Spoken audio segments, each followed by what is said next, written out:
Assalamualaikum, halo sobat masak semuanya. Di video kali ini aku mau berbagi resep puding silky strawberry yang bikinnya gampang dan ekonomis. Satu resep bisa jadi 12 cup ukuran 100 ml. Yang mau tahu apa saja bahannya dan bagaimana cara pembuatannya, yuk simak videonya sampai selesai.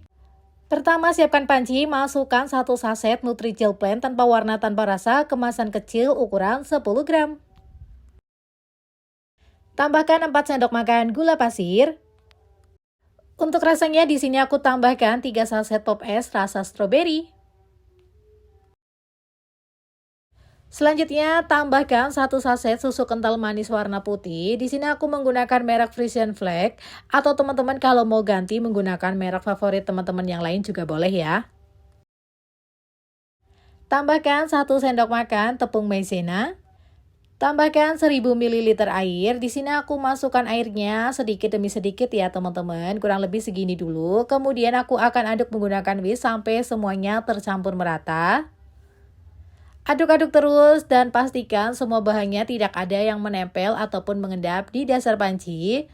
Setelah dirasa semuanya sudah mulai tercampur merata seperti ini, kita bisa tambahkan kembali airnya hingga semuanya selesai.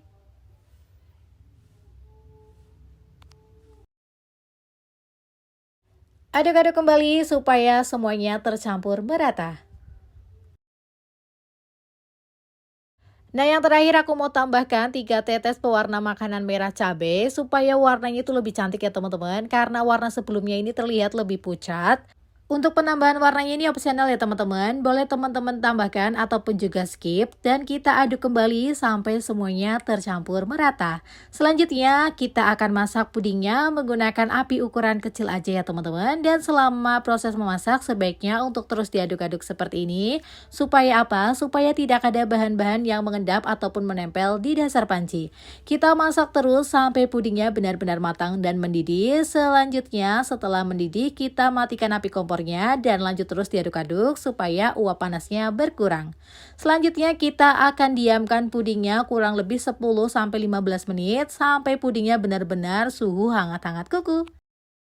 Nah, sambil menunggu pudingnya sudah tidak terlalu panas, di sini aku akan siapkan cupnya terlebih dahulu ya teman-teman. Aku menggunakan cup ukuran 100 ml sebanyak 12 cup.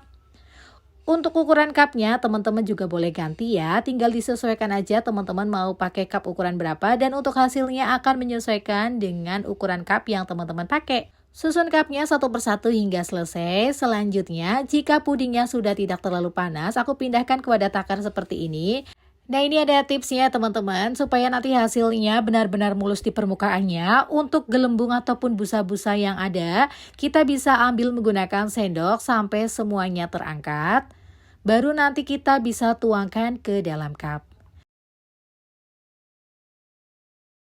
Setelah semua busa atau gelembungnya terangkat, selanjutnya kita bisa tuangkan puding silky stroberinya ke dalam cup satu persatu seperti ini ya teman-teman.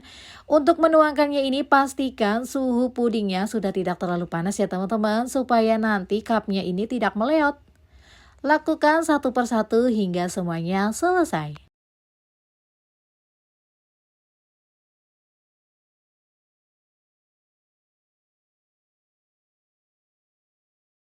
Selanjutnya kita biarkan sampai puding silky stroberinya benar-benar padat dan mengeras.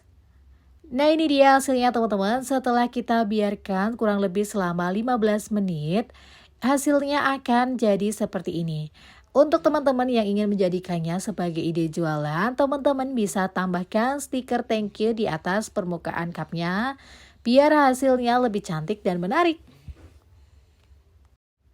Kita pasangi dulu stiker semuanya ya teman-teman. Kurang lebih satu resep ini bisa menghasilkan 12 cup ukuran 100 ml. Dan untuk harga jualnya teman-teman tinggal disesuaikan lagi ya dengan modal yang teman-teman keluarkan sesuai dengan daerah tempat teman-teman berasal. Selain dijadikan resep ide jualan, resep ini juga cocok banget dijadikan sebagai takjil saat berbuka puasa bersama keluarga tersayang di rumah. Karena bikinnya gampang, rasanya enak, tampilannya juga cantik dan menarik. Insya Allah resep ini bisa disukai mulai dari anak-anak hingga orang dewasa. Nah, ini dia hasilnya setelah semuanya sudah aku pasangi stiker. Untuk tampilannya ini cakep banget ya teman-teman, insya Allah kalau dijual juga bisa laris manis. Sebelum aku akhiri videonya, aku mau cicipin dulu untuk rasa dan teksturnya. Teman-teman bisa lihat sendiri, teksturnya benar-benar lembut dan juga silky. Tampilan warnanya juga cantik dan menarik, insya Allah ini bisa disukai semua kalangan dan laris manis jika dijadikan sebagai ide jualan. Oke teman-teman, sampai di sini dulu resep videoku kali ini. Sampai ketemu di resep videoku berikutnya. Semoga resep ini bisa bermanfaat buat teman-teman semuanya dan selamat mencoba di rumah. Semoga berhasil. Wassalamualaikum warahmatullahi wabarakatuh.